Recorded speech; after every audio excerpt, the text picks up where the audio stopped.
Tallahassee. What is the first thing you think about when the city is mentioned? Is it the bad drivers that plague the city? Is it those stupid college kids? Or how about those tweakers at your local Walmart? Or maybe good football? That's right, for the first time in nearly a decade, Florida State actually has some expectation. So let's begin by talking about the first game of the season. To kick off the season, we have a rematch versus the LSU Tigers on neutral grounds, this time in Orlando, Florida. Just 364 days ago, Florida State managed to beat LSU, but it took a lot of dysfunction from LSU in order to get it done. Coming in as 2-point underdogs, Florida State needed to prove that they were legit, and that last year's win wasn't a fluke. And they did. Well, I mean, kinda. Certainly not in the first half. Oh no, that was fucking painful. I mean, both teams did show some acts of brilliance, but it really wasn't on full display. Want proof? Just look at the second quarter. Punt, interception, fumble, turnover on downs, punt again. I don't know, I'm not reading the rest of that shit. Listen, the point here is that if I want to listen and watch crappy football, I'm just gonna go watch the Gators play. Oh yeah, and also here's a muff punt by LSU to give you some more entertainment. That's strange. I feel like I've seen this before. 3 and out for Florida State tonight. LSU defense did their job when they had to do it. Fair catch is muffed again. Can you believe this? Oh yeah, how could you forget about that? Hey, but at least the final 2 minutes of the half were at least a little bit entertaining. At the end of it all, Florida State was only down 3, but they had to make adjustments if they wanted to come back and win. And oh boy did Florida State respond. They just kept on scoring. As for LSU, what the hell was that? And what did LSU do? Disappoint? Disappoint some more. And for every fan the question why they're even a fan of your team. Hell, even Livy Dunn could not watch this shit show you put out in the second half. If you want to blame someone, don't blame the players. You just have to blame one little wanker. This guy. It's a great night to be a Tiger. I'm here with my family. Danny Lewis, right? And he's doing the dance move like Travolta from Pulp Fiction, and he's like boogieing behind this prospect. Maybe our entire team needs to be executed after tonight. One of the biggest headlines to come from the game didn't even occur in the game. In the days leading up to the matchup, Brian Kelly declared that they were going to beat the heck out of Florida State. Here's the thing. This quote didn't upset me, and it shouldn't upset any of the Florida State fans. Why wouldn't you bet on your team winning the game? No, the thing that pissed me off was one thing. Accountability. Again, I take full responsibility for not having our team playing the kind of football I thought they would. And our players have got to make a decision that, you know, they have to get back to the practice field and double down on their efforts. This is a total failure on a coaching standpoint and a player standpoint that, you know, we have to obviously address. You say you take full responsibility, but then you just absolutely roast your players. What an absolute joke. There is only one person to blame for this loss, and that is you, big boy. You were writing checks you couldn't even cash. You should be lucky you even have a job. Get the hell out of here. It's the first home game of the season, and with all the fans pouring in, we're here to embark on a journey on not whether we would lose or not, but by how many points we will dominate by. You'd like to think this will be a competitive game, but there is absolutely no way Florida State is going to lose this football game. Anyways, what's today's soup of the day? Penalties. So many penalties. Blame Southern Mississippi for that one. This is what their coach probably answered when asked, how many penalties did the team have? Quite a few times. 50 times? More. 100 times? More. 200 times? More. 500 times? Probably. It was that bad. If someone had the idea to take a shot every time Southern Mississippi committed a false start penalty, you would be in the middle of college town with your pants down wondering who drank your Key Largos. 11 penalties for 68 yards Southern Mississippi had. How many yards did you think they had in the first half? 80. That shit will not win you games. They did clean it up in the second half, only committing 2 penalties, but Florida State was already blowing them out and were dicking around with their 4th string quarterback. Do you know who our 4th string quarterback is? I sure don't, but Southern Mississippi will surely make him look like our QB1. In the end, Florida State managed to score 66 points, but that doesn't mean the game went perfect, as Florida State went 4 for 12 on 3rd down conversions, which is not good at all. All we can do is fill in the cracks and move on to the next week.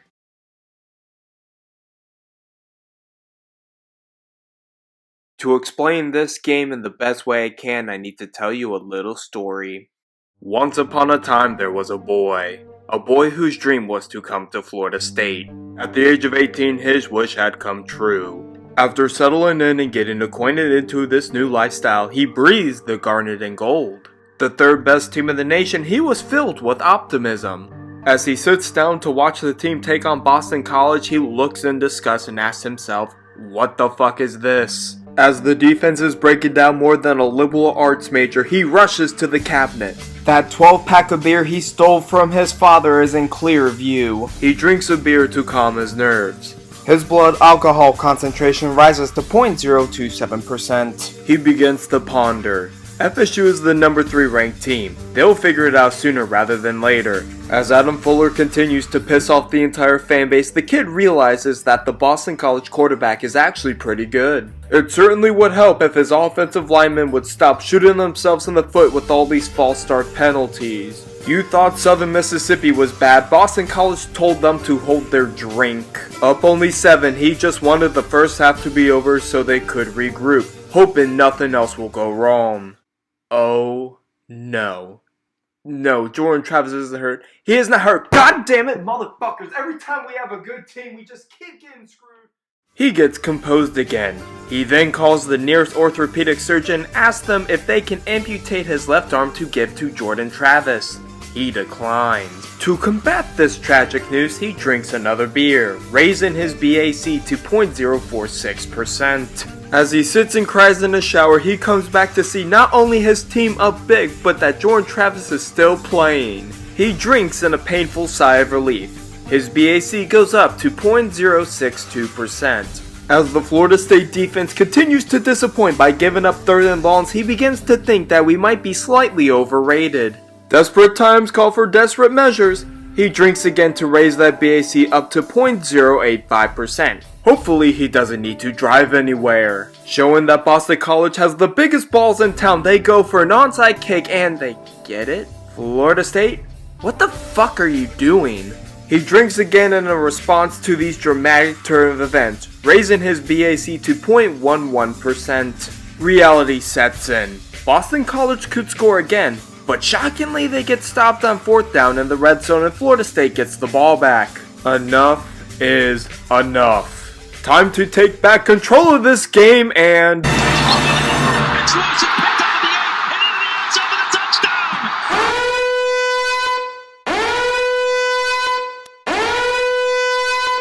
Pain and panic is at maximum performance. On the cusp of potentially losing the lead, Florida State actually manages to stop Boston College on a 3rd and long.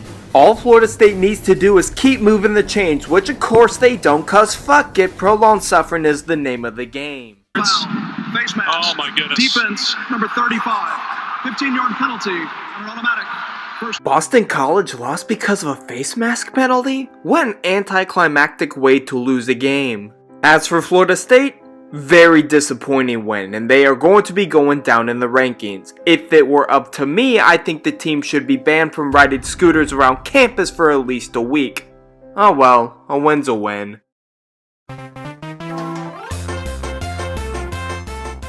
The biggest question coming into this game is if Florida State is going to get smacked around by Clemson like old times. I know I sound very cruel saying this, but considering we've lost to these guys for the last 7 years, I'd say my statement is pretty valid. The good news at least is that Clemson isn't looking like the juggernaut they once were. Cutting down ticket sales to FSU fans, that's all you need to know about this team right now. Well, that and the fact that this game was played at noon. A game featuring Clemson and Florida State was played at noon. To me, that's very offensive to us. I really thought this team would fire on all cylinders to start based on the near panic attack we almost had last week, but sadly the pistol remained holstered. Allowing 10 unanswered points to start the game, that's got to be concerning in some way, shape, or form. We did end up scoring 25 minutes into the game, but to me that's way too long. Based on what I've seen these past 2 games, I'm not sure we deserve to be ranked 4th at this point in time. Things were not looking up for the Noles and all momentum has been lost. They'll need to do something unexpected in order to get all of that momentum back. Here's a blast, and Klubnik didn't see it coming. He got blasted by Kalen Lynch, who has the ball and is heading toward the end zone.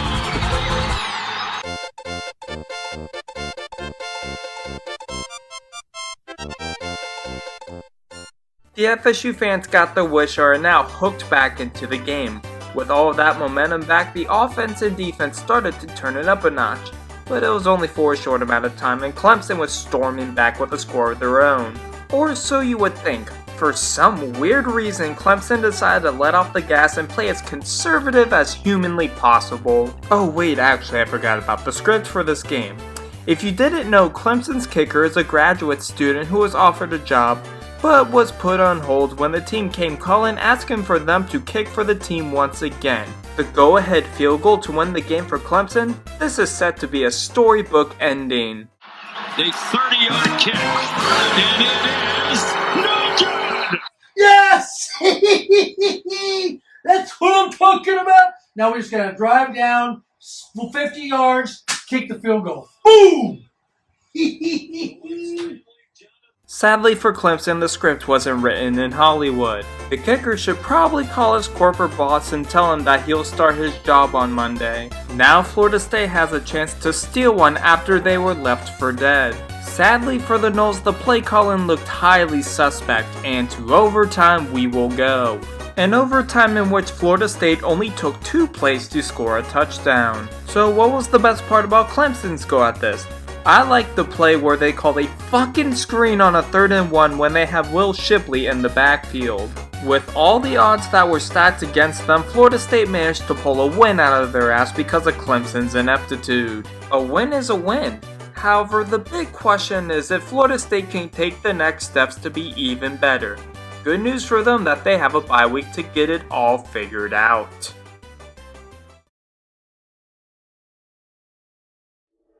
The 5th week of the season marks a needed and well-deserved bye week for Florida State. Now, I can't provide any commentary to a new game this week, but what I thought I'd do instead of take the week off is give my honest assessment of the team through the first 4 games. Keep in mind that my style of assessing and commentating on these games, whether I praise or criticize the team, is mostly based on objective measures like team and player stats. So far, the biggest positive for this team has been the ability to keep a clean and undefeated record. Well, gee, that was obvious, but why I think this is more impressive than it seems is that we rank near the top in quality wins. Being dubbed the Tiger Kings by beating Clemson and LSU is fantastic. Unless you're a Florida fan, Miami fan, or even Joe Exotic. Joe, nobody gives a shit that you're trying to sue Jordan Travis. You are not the Tiger King. You're a Tiger Killer. Oh my god, who the hell cares? Sorry for getting off track there. Anyways, wins. Let's talk about wins. Now, I know people thought I was way too harsh assessing Florida State's last 2 games, and perhaps, but I can't say I regret what I said. Which is why I'm going to double down and say that a bad part of the season so far has been winning ugly. I really wish I didn't have to say that, but objectively I just had to. In the case for the Boston College game, sure you can make the case that it was an ACC game, but when you are 24.5 point favorites, winning only by 2 points doesn't sound too fantastic.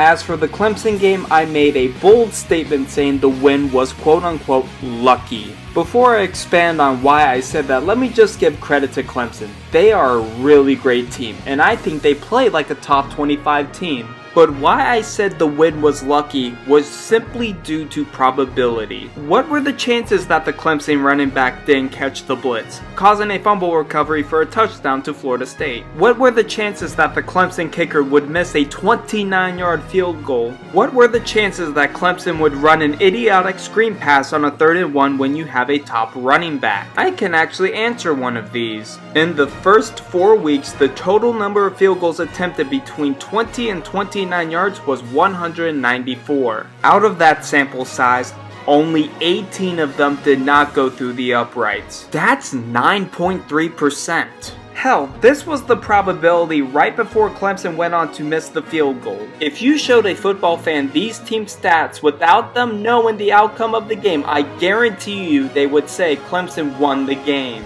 At the end of the day, a win's a win, and any win in that stadium is impressive. While the rankings don't look as good as you'd want, as long as you keep winning games, good or not, you'll be ranked in the top 4 by the end of the year. Something bad so far about the season is the inability to start games off strong. Besides Southern Mississippi, Florida State was down 10-3 against Boston College, down 10-0 against Clemson, and at one point was down 14-7 against LSU, which I don't think really counts as a bad start. Point here is that if Florida State started their games off strong, I can see them as a top 2 team, but until they prove to me that they can, I think top 5 is a pretty good place to rank them for now. Shifting gears a bit, a positive for the team so far is the plethora of playmakers they have. Keon Coleman, an athletic beast. Johnny Wilson, a 6'7 giant.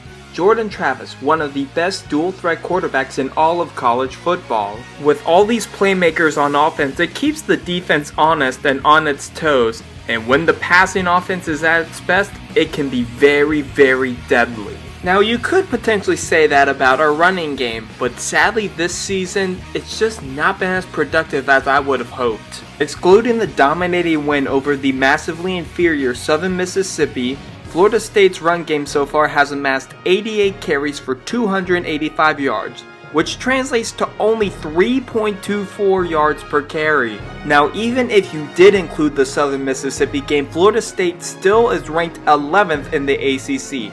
I think this will be a main focus for the bye week, and I think with key O-linemen coming back from injury, I think the running game is going to be drastically improved, so I'm not really concerned about it. Those were the main talking points I wanted to cover, but no, there are some other factors to take into account, like a third down offense and defensive percentage being in the mid-30s, and also Ryan Fitzgerald, who is perfect as of week 5, which you can't really ask for much more than that. As for how I'll grade the team so far, I'm going to give them an A-. They might not have had the best of play calling, and maybe their wins were a little too close for comfort and were not too great. Being 4-0 is still 4-0, and I think with the games coming up, they will have plenty of chances to be even better than they are right now. Looking at the rest of the games, I think all of these games are winnable, although I think Miami and Florida are going to be the 2 most difficult ones, mainly because of that rivalry in state. In addition, I'm sure Miami would like to respond after last season's crapshoot when they lost to us 45-3. For what I think their record will be, I think they'll go 11-1 in the regular season. Maybe that's a bit of a stretch, but I feel like we are going to struggle in at least one game. Whether that game has already happened, I do not know for sure, but regardless, I'm excited to see what this team brings to the table going forward. See you in week 6.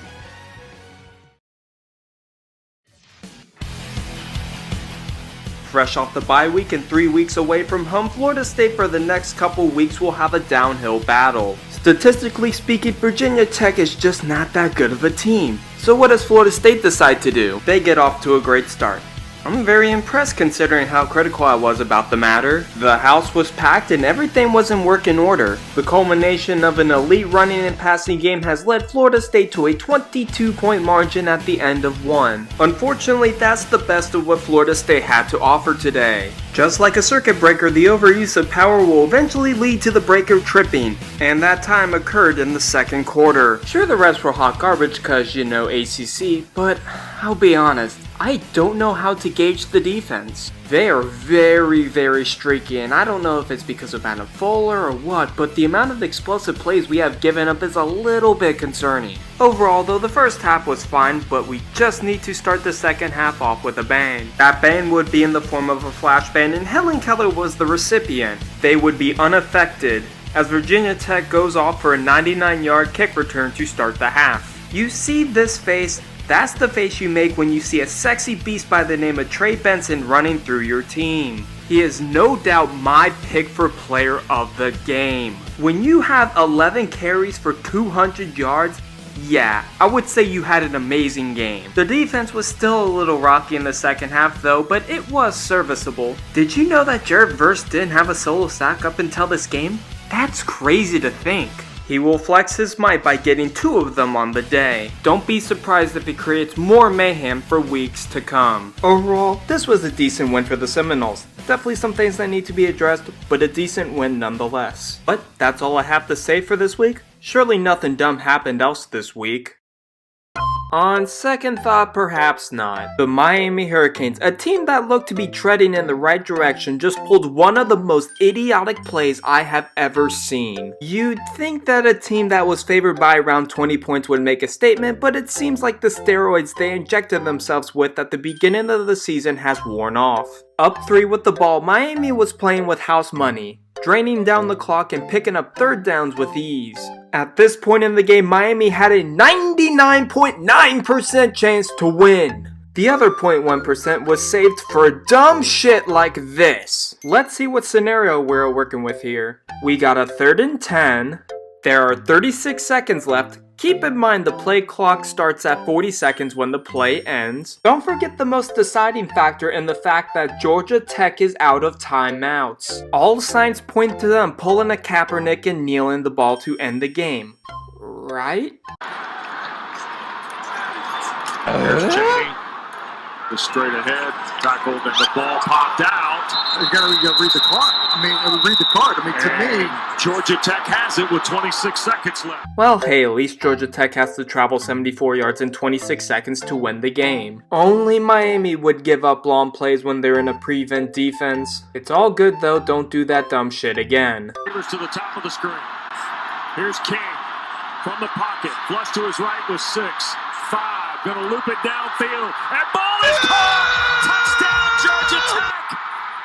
With 1 second to go in the ball game, Christian Leary! And just like that, the game was over. And I can't believe I'm saying this, but I feel bad for Miami fans. They don't deserve this. When you commit 5 turnovers, you are shocked the game is even this close. Games like these are ones you can't recover from. It was just that bad. Now watch me eat my words come November 11th. What do you get when you face a team with little to no aspiration? Say it with me. Florida State will play in a noon football game. And I get it! It's not all that bad though. This serves as the perfect excuse to get hammered at the butt crack of dawn after all. Now for the game itself. Well, if you could call it a game to begin with. Remember in week 11 last year the Tribe pissed all over this team by 35 points? Apparently that was not enough for them and they came back for seconds. You could tell they wanted it too. The Syracuse offense sucked more than a horny freshman at the Tallahassee Strip, and the FSU defense representing the upperclassmen were taking full advantage of it. The Syracuse defense was just as pathetic. Like holy shit, I had low expectations for you guys, but holy fuck was it bad. It's like everyone who gave a damn checked out. I'd ask you if getting used up by Florida State is your kink, but you all seem like honest folks. This game was much needed by the Florida State defense. They were dominant all day long and in my opinion was the second biggest takeaway from this game. It was so bad for the Syracuse offense that their main quarterback couldn't even muster up 100 passing yards. Garrett Schrader, may I suggest to you to try out Farming Simulator 22 when you get home tonight? That will be the most yardage you'll gain all day. As for our QB, he was solid. He might have given us PTSD from the Boston College game when he was holding at his wrist, but he had a solid outing nonetheless. 3 total touchdowns, 62% completion rating, and no interceptions. Was he the best offensive player this game? He could have been if it wasn't for one man. With Johnny Wilson out, we needed Keon Coleman to turn it up this game. How did he respond? 140 receiving yards on 11 targets and 107 punt return yards. Here's what we gotta do. Go to Tallahassee. Buy a house there. Sure, the housing market is worse than Trevor Lawrence is a motivator, but damn it, just take out your life savings and just go buy a house there. We will storm the Capitol building and protest that the city changed the county from Leon County to Keon County. Keon was just the human highlight reel today, and man is it so fun to watch his athleticism on full display. So what do you do in the fourth quarter when you are kicking the opposition's teeth in? You continue to bash their shit in, of course. The tribe takes no prisoners. However, this go around we'll have the ultimate Giga Chad Tate Rodemaker under center. The Syracuse defense gives no fucks. They'll let you run over them in the closing minutes. Florida State improves to 6-0. Duke is next on the docket. Let's hope Duke goes into full Dookie mode come game time.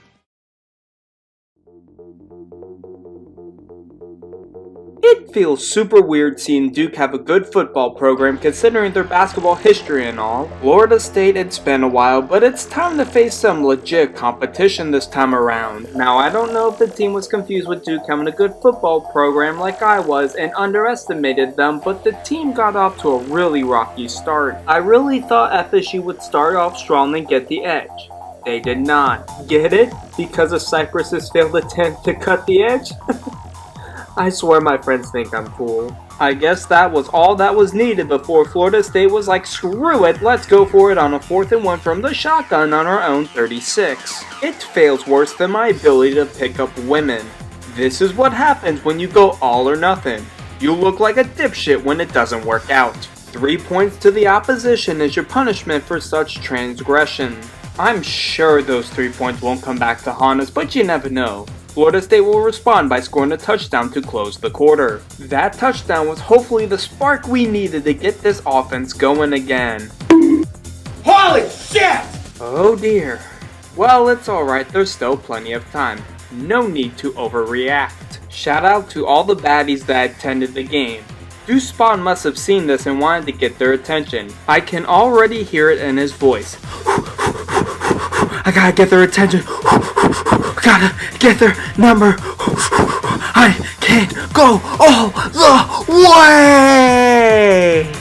Just like that, the game becomes close again. Who knew breaking for big plays could shift the momentum back to us? It seems like that was what we needed in order for the offense to get back into a groove. Now I know the drive led to only 3 points, but against the supposedly elite defense, you'll take points where you can get them. After it was all said and done, FSU was trailing by a field goal to end the half. I was skeptical on how the second half would go until someone reminded me, oh, well, it's all good, we're a second half team anyways. Okay. I didn't want to believe what they were saying, but the stats are telling me otherwise, so screw it. We are a second half team. With the running game of Duke being flaccid and the FSU offense ready to kick some ass, we all know how this is going to end. That's not to say Duke went full Dookie mode. Quite the opposite, actually. I was quite impressed by the fight they showed, but it was only a matter of time before Florida State finally decided to stop dicking around. I would not be shocked if this is the ACC championship matchup for early December, but you're probably like, bruh, what about UNC? They're 10th in the nation. They ended up losing to 1-5 Virginia? Enough about them. Good news for us is that Florida State is 7-0. To close this out, let me show you some truly inspiring tweets. Enjoy! I'm so fresh you can suck my nuts. I'm so fresh you can suck my nuts. Swag. I'm so fresh you can suck my nuts. Okay, that one's actually pretty valid. I'm so fresh you can suck my nuts. I'm so fresh you can suck my nuts. I'm so fresh.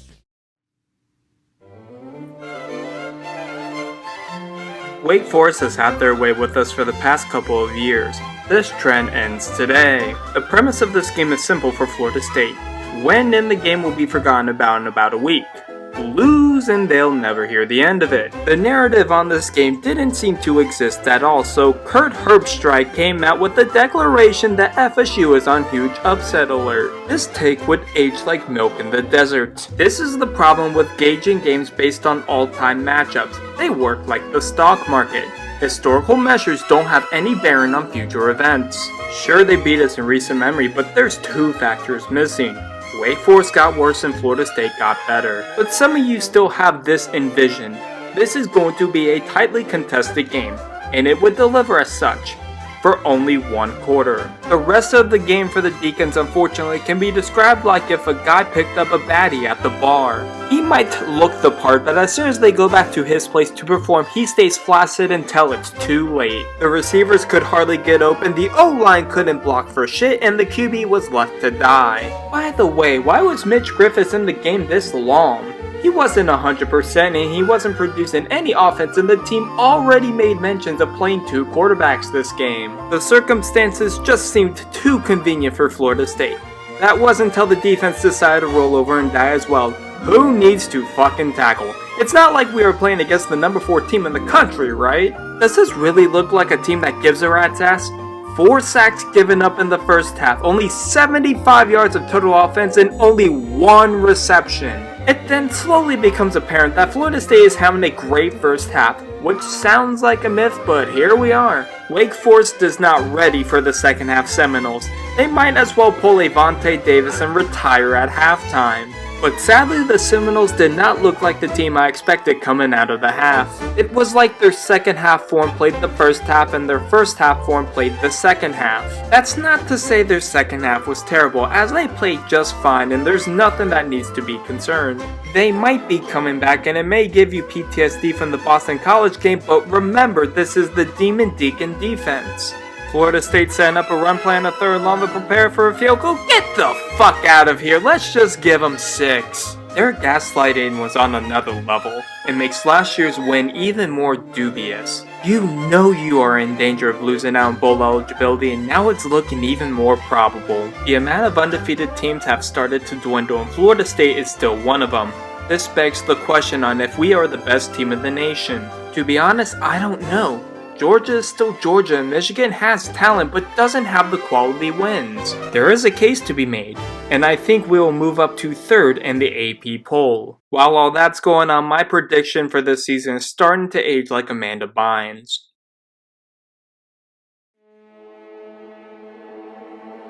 Do you love punting? Do you love inconsistent reffing? Do you just love the suspense and figuring out which team will finally wake up? Well, hot diggity dog, you're gonna get a hard-on for this game. Pitt seems ripe for the killing. That would be true if our receiving room wasn't decimated with injuries. I'm not kidding when I say this. No Johnny Wilson, no Deuce Spahn, and the most brutal of them all, no Keon Coleman. This just made things a whole lot tougher. So it's always good to get a little luck on our side. Fumbling the ball at the one, that's brutal. And before you ask, yes, this should have been called a face mask. The ACC refs take no prisoners. Not like that would have led to FSU scoring points because they were too busy squandering on every chance they got in the first quarter. In the first 6 drives of the game, Florida State had a fumble, a turnover on downs, 4 plays and a punt, and 3 straight 3-and-outs. The productions from our top receivers are being strongly missed, and now leaves us pondering who will be the next man up. That title immediately goes to Ja'Kai Douglas. 6 receptions for 115 yards is nothing to scoff at. He wasn't by any means the only person to contribute in the receiving game. Kyle Morlock made some key plays as well as 6 other players who also had a reception this game. This just goes to show that the Seminoles run deep and leaves many to believe that this team has the most depth in the nation. You can laugh at the fact that FSU only scored 10 points in the first half, but familiarizing yourself with receivers you haven't worked with much this year takes time. And in the case for Jordan Travis, it took around 40 minutes. With this newfound spark in the offense, the Seminoles were comfortably in the driver's seat. Pitt might have been in the driver's seat in the first half, but their car was a convertible and it started to hail. It's a shame because fans had reasons to be optimistic. Pitt this game was just like if a guy had Taco Bell for dinner. Really good and captivating to start things off to literally shitting all over the place later down the line. This win to me was better than the score implied. because it reminded us that when adversity strikes, this team shows up. They are now 7-0 in conference play, and with that comes their true reward. Spot in the ACC Championship for the first time since 2014. And yes, I'm well aware this game marks the end of our streak of games with 30 plus points, but who really cares about that? The best thing to do now is get healthy and prepare for next week to take on the abomination that is the Miami Hurricanes. Also, how the fuck is Ohio State number 1 in the CFP rankings?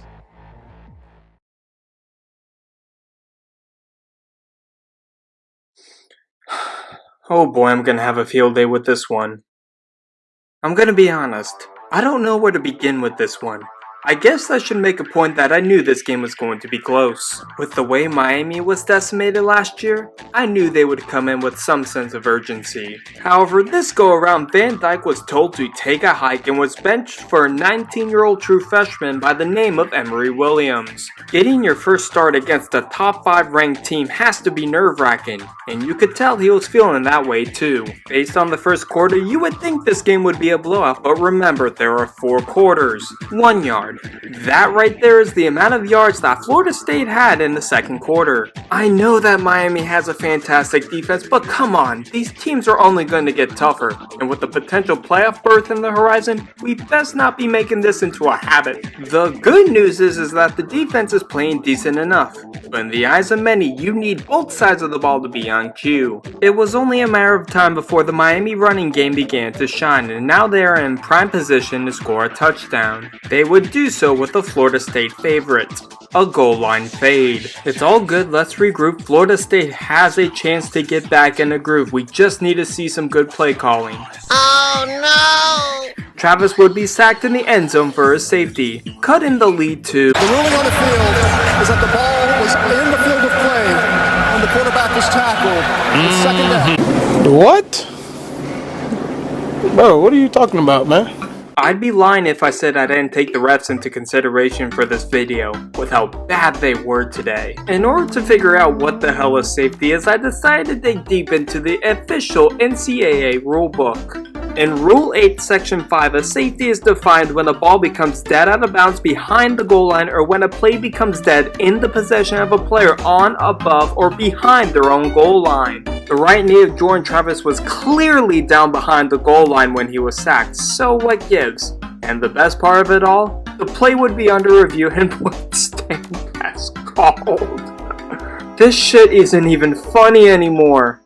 Miami might have gotten screwed out of 2 points, but they would kick a field goal to even the score at half. I know the score might be tied, but did we have to go for an onside kick? Like seriously, why did we do this? 3 points allowed would be the punishment for FSU girl bossing too close to the sun. But don't panic now, for the second half Seminoles offense is here. I'm not sure what Mike Norvell tells his players at halftime, but can this be translated to the pregame hype speech? Besides some questionable red zone offensive play calling, it seems to be trended in the right direction for the Florida State football team. It sure does help when you have a Trey Benson on your team. Something with Miami makes him go sicko mode on these hoes. Might I mention that we also have Keon Coleman as a punt returner? I will never get bored of him cutting through the opposition in terrific fashion. Just look at this Giga Chad, dashing down the field giving the U a grand old fuck you. With a punt return like that, you would think it would lead to 6 points for Florida State. And right on cue, a Travis Coleman goal line fade connection gives them the touchdown they desperately needed.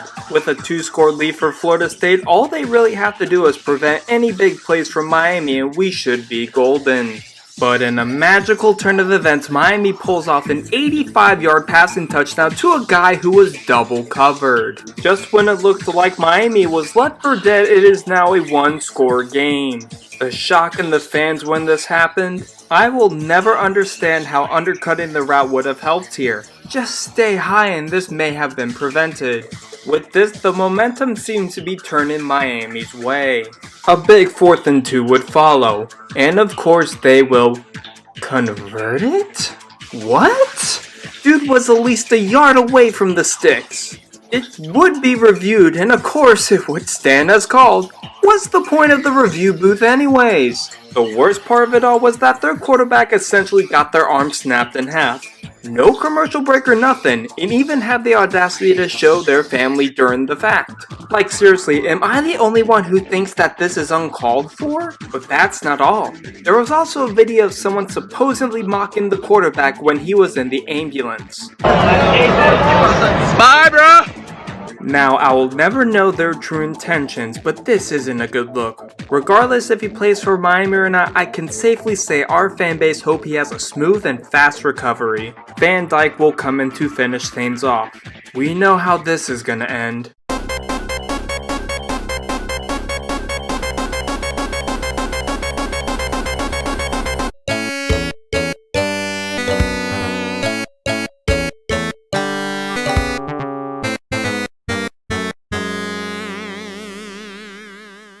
Credit to Miami, but it wasn't your time. 10-0 never felt so good.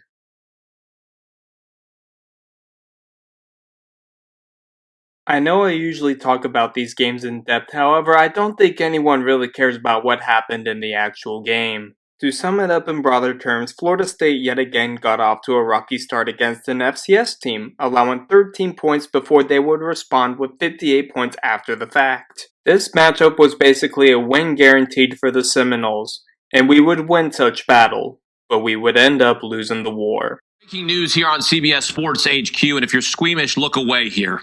Jordan Travis has just suffered a gruesome left leg injury.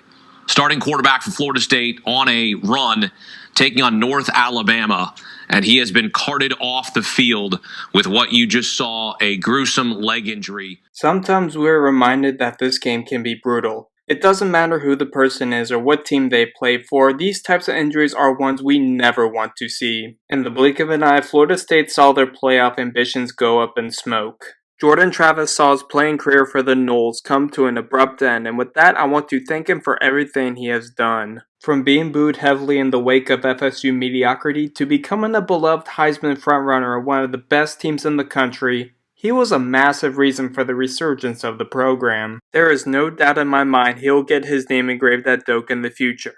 I wish him nothing but the very best going forward, and remember, you'll forever be a Nole.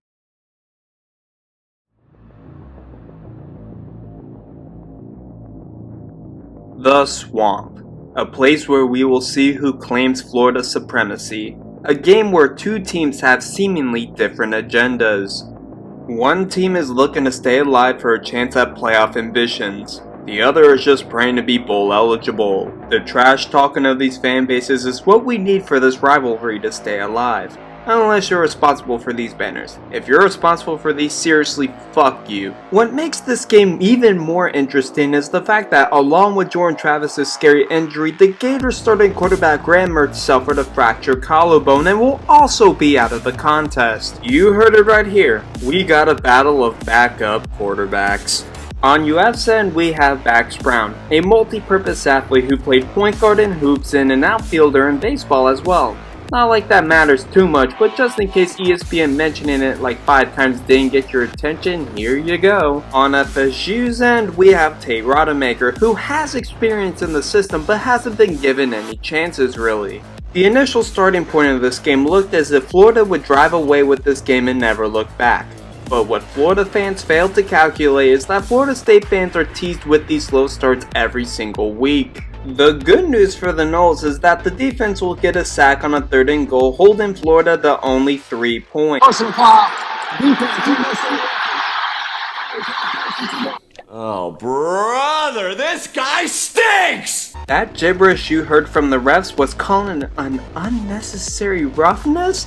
Where? If this is a penalty, then I'm a male model. Of course Florida's gonna capitalize on this opportunity, and they would do as such 2 plays later. And just to add fuel to the fire, Florida State would give up a safety, and just like that, the lead will rise to a dozen. However, there still is plenty of time for the Florida State offense to kick things into gear, and they would do so with a variety of runs, passes, and Florida players spitting on the O-lineman. What are you doing? Florida State would finally get on the board at the end of half, and you would think that would wrap up the half, right? Well, not exactly. Norvell would play hardball and try and get the ball back.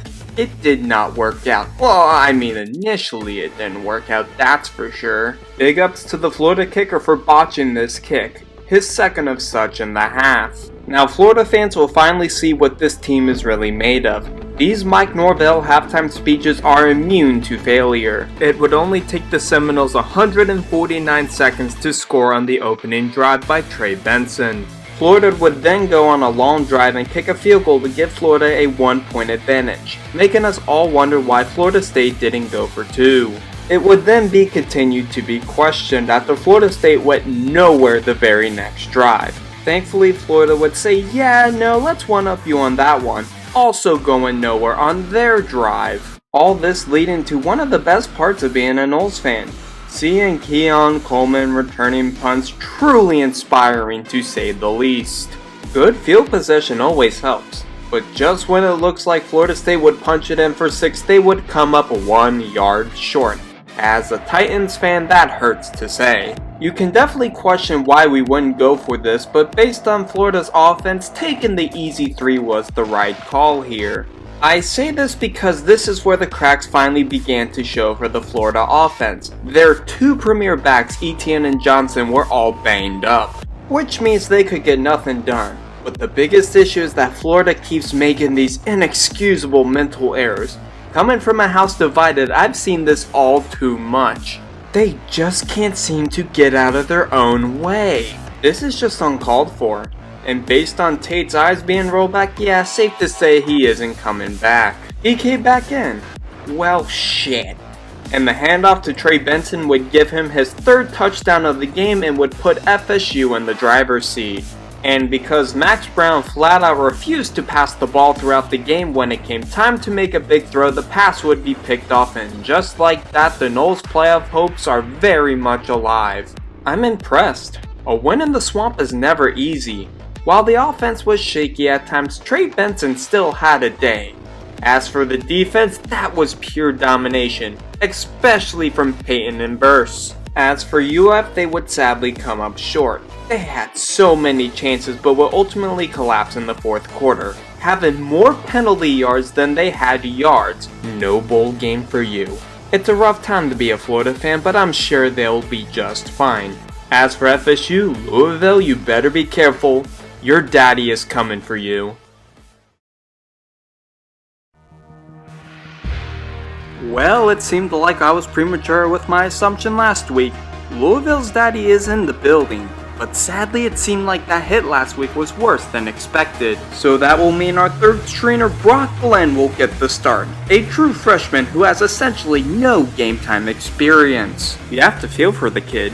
Getting your first start in the ACC Championship must be nerve-wracking. So how was our offense this game? Well, objectively speaking, it wasn't good. But what did you expect? Starting a new quarterback is gonna take some time. Here's the kicker though. Louisville's offense looks as lost as Florida State's is at this moment, and they have their starting quarterback. So does this mean we have a defensive masterclass of a game on our hands, or do we just have an offensive struggle? I'm leaning towards a little bit of both. Let's not get it twisted. The Florida State defense is continuing to show why they just might be one of the best defenses in the nation. For the many watching this game, they are up in arms about the pain they are suffering from this game, but yet they are still watching. Yes, I am so sorry that our offense isn't as great as when Travis was under center, and I am so deeply sorry that our defense is just too good that Louisville's offense can't do anything. The average college football fan might sit and bash Brock Glenn, but let's be real, Jack Plummer was just as much of a bummer to watch as well. Glenn might be 18 and have no experience, but what's the excuse for Plummer? He's 24 years old with all the experience in the world. So from the looks of things, it's that whoever scores a touchdown will be in the driver's seat. But we will have to wait until the second half to figure that out. 8 minutes into the 3rd, we would see Louisville kick a field goal to even the score at 3. But sadly for Louisville, the Florida State team found a working recipe in the Wildcat formation, and there was little their defense could do about it. You can call me negative or critical, but let's just be honest here. The committee and any fan that's not a Florida State fan is preying on this team's downfall. The CFP committee is doing everything in their power to put Alabama and Texas in the playoffs, and an FSU loss will make things very easy for them. Sadly for the committee, FSU will score a touchdown to give them the lead. However, in a massive turn of events, Louisville pulls off a great special teams play and now have an opportunity to score some points. The committee is going to get their lotion. Now we wait to see if the Florida State mistake will give Louisville 3 points or 6 points. 3rd and 9. 4-man rush against Plummer to the end zone. This time, and it's intercepted by Bethune. He made a great play earlier. You had it all for the taking and you still managed to fuck it up.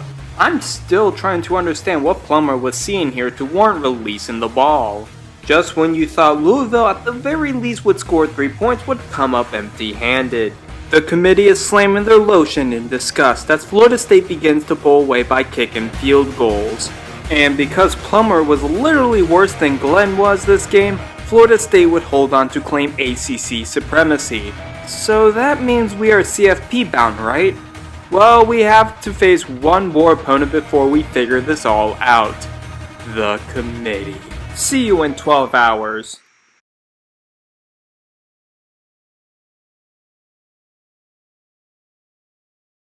With FSU winning, the committee now has to make a decision on whether they want to leave undefeated FSU out, 1-loss Alabama out, or 1-loss Texas out. Lord help us all. Who's number 4?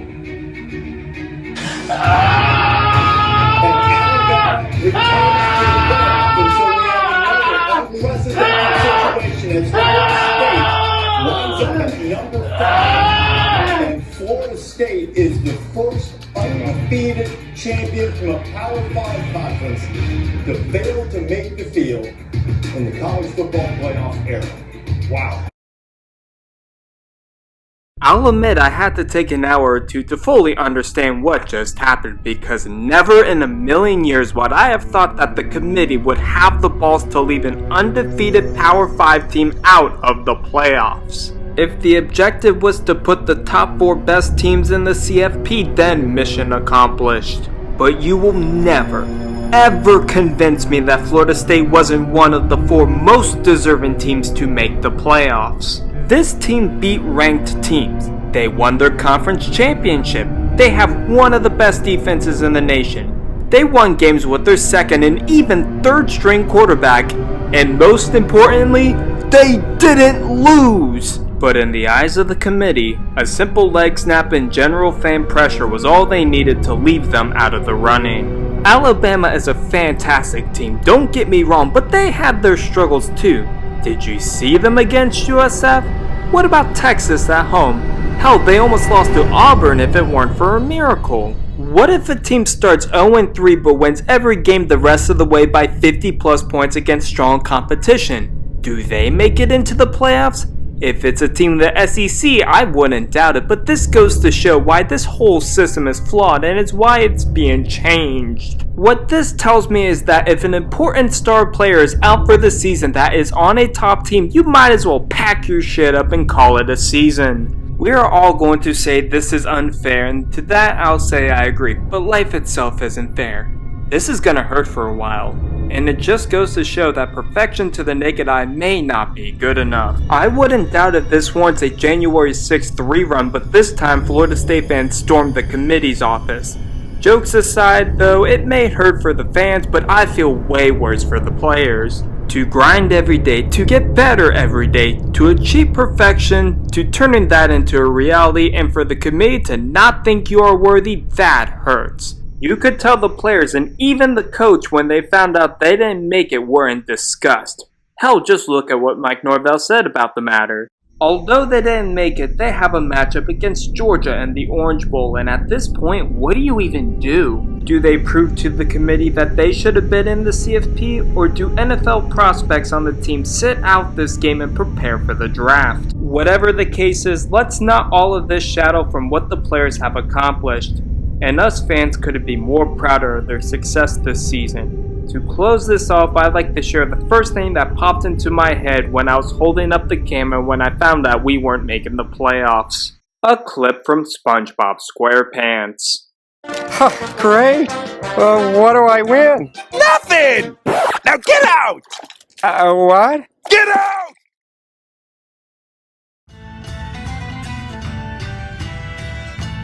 Alright, let me just get this out of the way. Georgia came into the game and steamrolled the hell out of this team. I know there are external factors that caused this, but I'm basing this on what the game presented to us. Georgia was just the better team. It's really as simple as that. They had better cohesion and a scheme as a whole. I know the CFP committee is smiling from their couches and keyboard warriors are flaming the hell out of this team. About that later. Let's talk about the positives. Brocklin, while still having a long way to go, did show off his willingness to go deep. His deep ball looks promising and will definitely be an asset, as long as he doesn't force the issue on a regular basis. Now for some downfalls of this game. Well, firstly, the turnovers were pretty bad. 4 of them to be exact. 2 from picks and the other 2 from fumbles. Another downfall was the running defense. It was really not that good this game. But I think the worst of it was the fact that Georgia scored 63 points, 35 of which came in the second quarter, and us only having 3 points, making it a 60-point blowout, marking this as the biggest blowout in bowl history. I kid you not. It's time to breathe in a sigh of relief, TCU fans. I will say though, my favorite part about this game was the social media comments. I am convinced that most of these people can type comments that have some level of rational thought. Let me read you some common comments about this game I found and I'll give you my take on it. The most common comment I saw was Georgia essentially played our reserve players. I mean, that's kind of true. Objectively, most of our starters did opt out or were in the transfer portal, so there's that. Georgia had opt-outs as well, but not to the extent Florida State did, and Georgia overall has a better roster. Another common comment I saw was that if Florida State had their starters, the game would be close. My response to this is, maybe? The problem I have with this claim is that we are making a prediction on the basis of a hypothetical. It's like saying we didn't deserve to be in the CFP and would get curb stomped by Michigan. You don't know that. That's why you played the game. Florida State is a shitty football team. This one's self-evident. We were 13-0 before this game, so yeah. Now this comment I saved for last cause oh boy, this pissed me off. Saying that the opt-outs quit on us. This take is complete and utter bullshit and I will tell you why. This is a simple cost-benefit analysis. Why would you go out and play in an essentially meaningless game and risk being injured, which could jeopardize your future to secure a signing bonus and play in the NFL? The costs significantly weigh over the benefits, so of course, why would they go out and play? The dream is to become an NFL player after all. You do remember that Jared Verse could have declared for the draft last year, right? But he decided to return for one more year, so... Also, they played their hearts out for 13 games. They overcame adversity and you know it. You can't let this one game define their entire season.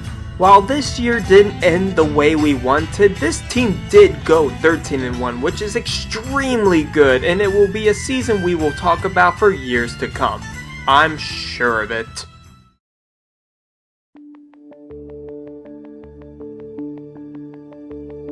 Ever since Florida State was left out of the CFP, there has been a chain reaction of events that have led to more questions than answers. The good news, however, is that Florida State has fully recovered from their woes from 2017 to 2021. Just look at these amazing recruits we are getting.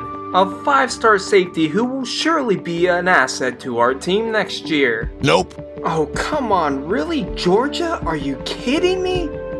Wouldn't be the first 5-star DB from Georgia to decommit from Florida State. They were once ranked 3rd in the recruit rankings for 2024, but sadly now sit in the 9th slot for now, which is still top 10 and doesn't mean that we can't develop them to turn into studs in the future. The biggest question this offseason is revolving around Florida State's relationship with the ACC, as it seems like this partnership is at the point of no return. With NIL deals now being the focal point of college sports, the role money has to a team is more prevalent than ever. Players want to go to places where they can not only grow but get the bag as well. Just look at all the money you can get. You can't blame athletes for wanting to take advantage of this. You might be asking yourself, what's this got to do with Florida State? Well, they're in the ACC. Just look at these fiscal earnings. They might be in third, but this was from 2022 and the gap is set to widen because of the shitty ACC media deal that's set to last until 2036.